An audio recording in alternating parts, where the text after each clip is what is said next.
Сәлеметсіздер ме? Біз бүгін осындай шәйнектің сыртын тазалауға арналған лайфхакпен бөлісетін боламыз.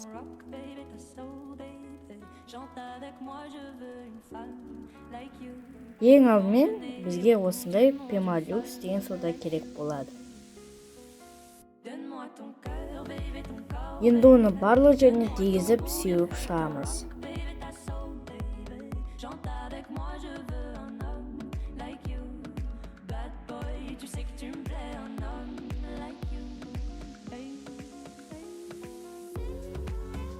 Және де оны қырғышпен барлық жерін қырнап шығамыз.